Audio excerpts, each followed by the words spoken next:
Bom, pessoal, nós estamos voltando com o programa Mais Cidadão, entrevistando Mônica Forte. Ela é nutricionista, formada pela PUC de Campinas, especialista pela Unicamp, está nos dando aqui lições de como nos comportar em relação à comida, à bebida, ao excesso, sobretudo, né? Que nos leva à obesidade, à perda do controle do peso, que é tão prejudicial à saúde. Mônica, vamos falar agora do pessoal que é craque, que quer cuidar do corpo, quer, vamos dizer assim, fazer academia, quer malhar forte. O que você recomenda? Qual é, vamos dizer assim, o início desse processo para a pessoa não ter também prejuízos nas articulações, excesso de exercício que leva até a contusões e tudo mais? Bom, a recomendação é sempre procurar um profissional, tanto da educação física quanto da nutrição, para minimizar os problemas. Porque certo. As pessoas hoje estão entrando querendo resultado para ontem. E esse Perfeito. é o problema. E o resultado para ontem, a gente sabe que não é possível, a não ser que tenha atitudes muito radicais. Ou é o uso de medicação, é o uso de anabolizantes, excesso de suplementação e às vezes de dietas também sem muito critério. E isso, com Perfeito. certeza, ao invés de ajudar o resultado estético, pode prejudicar, inclusive, a saúde. Bom, a gente vê muitas vezes um pessoal que está muito forte, mas ele tem o mesmo coração de antes, o mesmo fígado e os rins de antes, etc., né? Ele tomou anabolizante, ficou muito forte, às vezes ele até vai para exercícios proporcionais ao ganho muscular que ele teve. Uhum. Isso é perigoso? É bastante perigoso e as pessoas não dão valor para esse perigo no aqui e agora. Sei. Porque os problemas, eles vão aparecer um pouquinho mais para frente, pelo tempo que se usa esses produtos, pelo tempo que o exercício em carga alta de desgaste mesmo do organismo. Então, realmente, o corpo não é preparado, aquela estrutura muitas vezes não é preparada para receber aquela carga de treinamento que um anabolizante, por exemplo, possibilita o indivíduo a realizar. Muitas vezes eu vou em algumas lojas, você está no aeroporto, você vê aquelas lojas de produtos dietéticos, né? Onde você tem desde inibidores de apetite até aqueles que são os anabolizantes, vitaminas, vidros desse tamanho de vitaminas, etc. O excesso de vitamina adianta para o organismo? Não. Tanto o excesso quanto a falta dos nutrientes essenciais, né, que a gente chama as vitaminas, os minerais, são prejudiciais. Hoje a gente vê bastante deficiência pela alimentação errada, como a gente estava conversando anteriormente, mas pela facilidade ou pelo aumento do consumo e de venda de suplemento, a gente também está percebendo um excesso dessas vitaminas. Sim. E isso não é saudável como muita gente pensa, quanto mais melhor.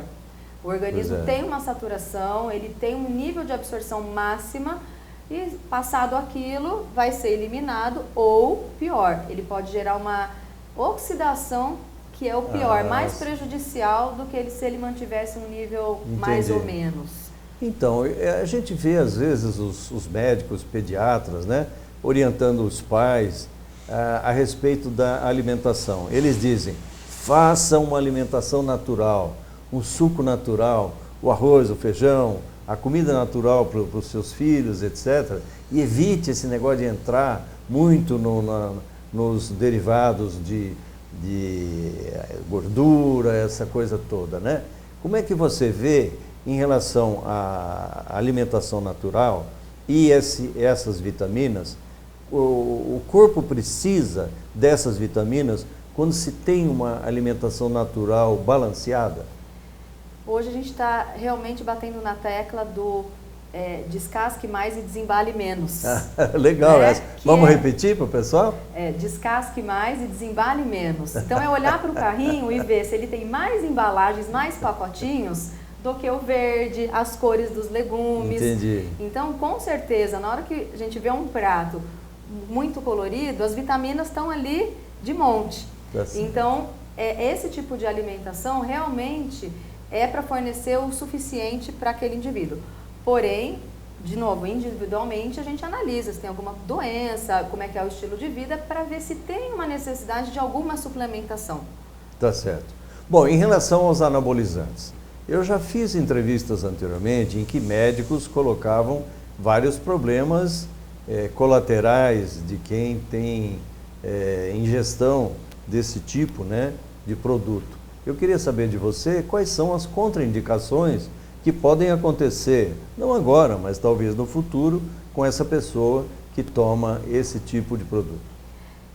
Esses produtos realmente a base hormonal, então todo hormônio a gente tem que questionar, né, em relação ao organismo, se essa carga a mais de hormônio, qual que seria a sobrecarga. A gente sabe que todo hormônio é metabolizado pelo fígado, então de início a gente já pode pensar numa sobrecarga de fígado, mas todos os outros órgãos acabam sendo sobrecarregados. O rim, como uma eliminação, o coração, então, e fora a parte estética aqui, por exemplo, para uma mulher, dependendo do uso, da quantidade do tempo de anabolizante, a gente sabe dos efeitos colaterais, como aumento de pelo, aumento de oleosidade de pele, queda de cabelo, engrossamento de voz. Sei. Então, realmente tem sim efeito colateral. E a longo prazo? A longo prazo é aquela questão, né?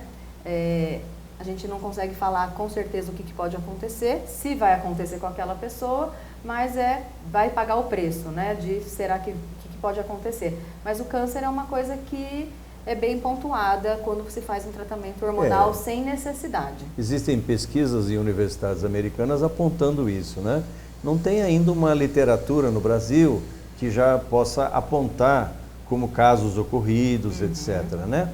Mas, enfim, então vamos continuar com a nutrição esportiva.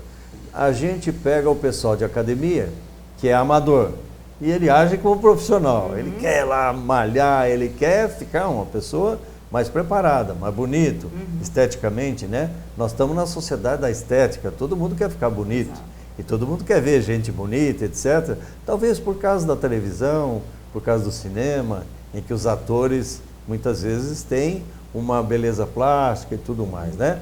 Como é que você orienta esses atletas que vão no seu consultório e querem, vamos dizer assim, o seu apoio como nutricionista para ele poder ter o suporte para aguentar esse tipo de exercício a mais?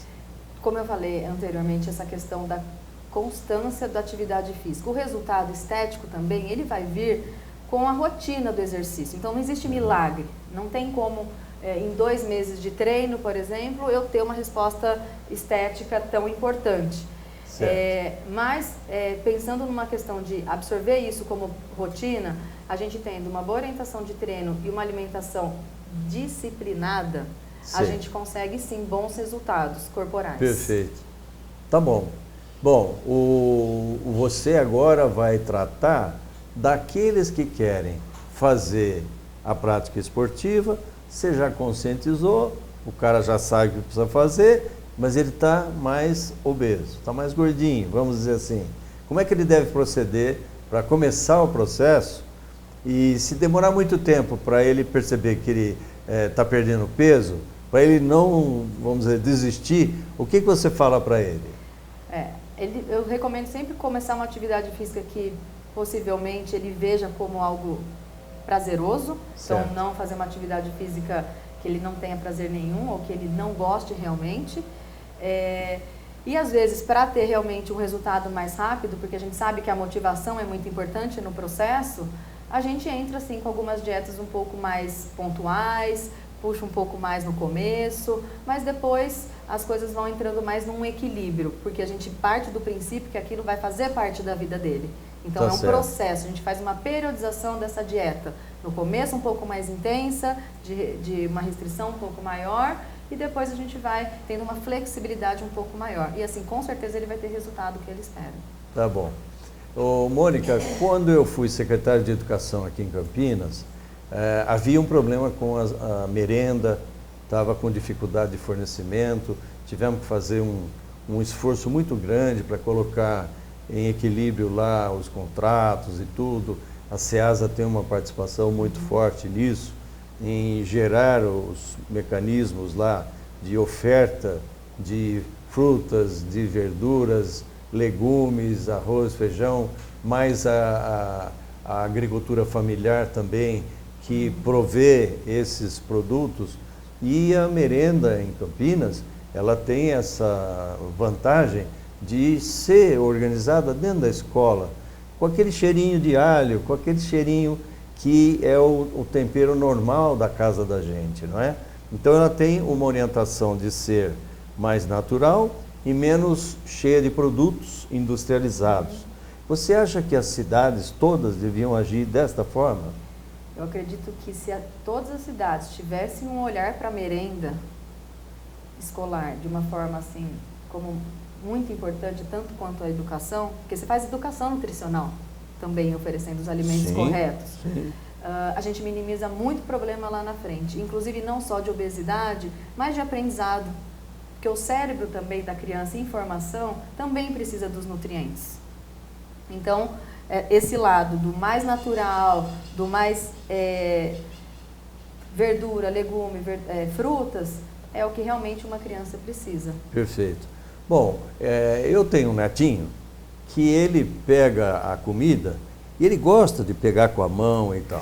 Então a mãe dele, desde o começo, orientou a comer brócolis, a comer verdinho, a comer couve-flor, vamos dizer, outros tipos de coisa que não estão dentro daquela massa, arroz, feijão só, etc., né?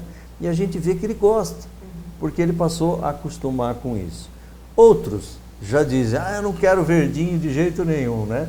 Como é que você pode orientar pais novos a tratarem os seus filhos, a começar o processo alimentar, já orientando a esse equilíbrio balanceado entre os alimentos? A questão é o seguinte, a criança tem que desenvolver o paladar.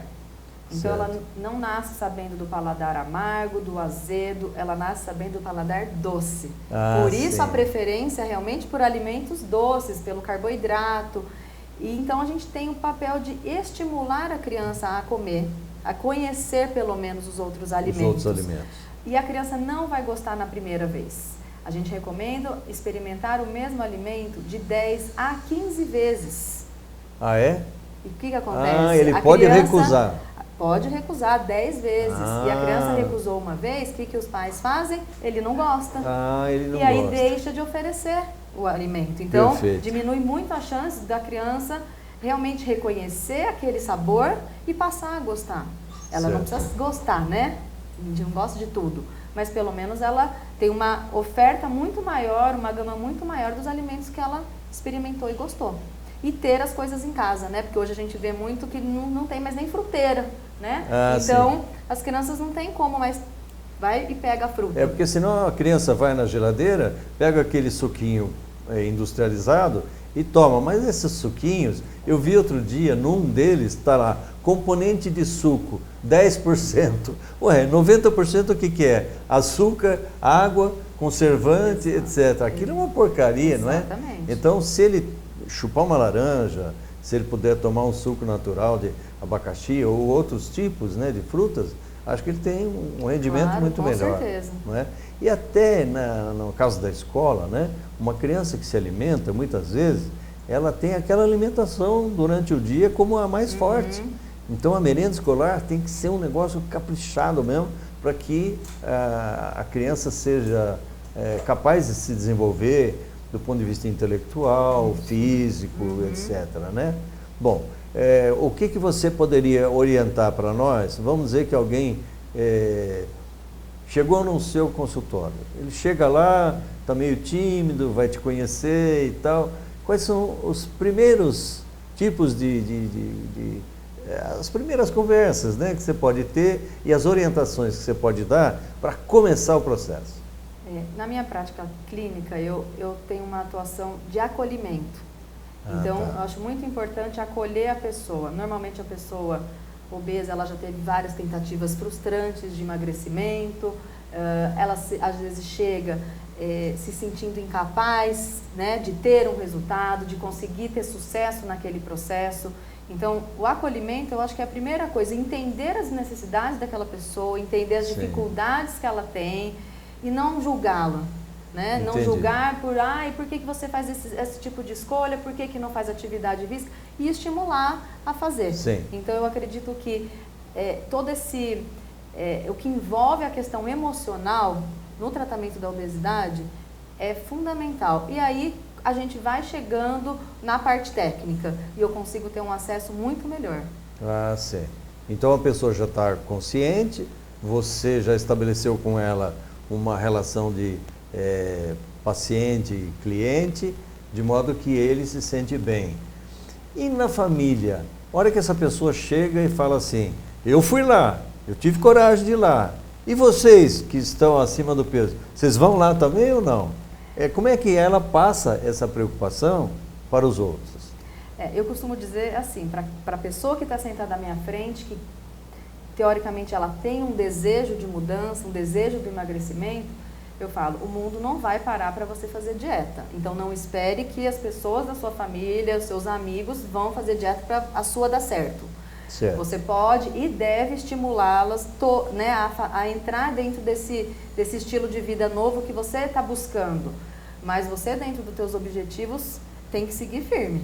Porque pode ser que alguém da tua casa não queira, não tenha esse mesmo objetivo. Porque via de regra a gente vê, a pessoa fala, mas como é que eu vou fazer uma comida especial para mim? Eu vou ter 2 almoços, 2 fogões, vamos dizer assim. Um que faz um tipo de comida para mim e outro faz para o resto da turma, né? Como é que faz para equilibrar esse negócio? Como é que a pessoa consegue ou conscientizar os outros ou ela mesma fazer o próprio alimento? O que eu costumo colocar é que a alimentação não tem que ser complicada. É o básico que funciona. Certo. E hoje está faltando o básico, né? O comer o arroz e o feijão, comer uma salada.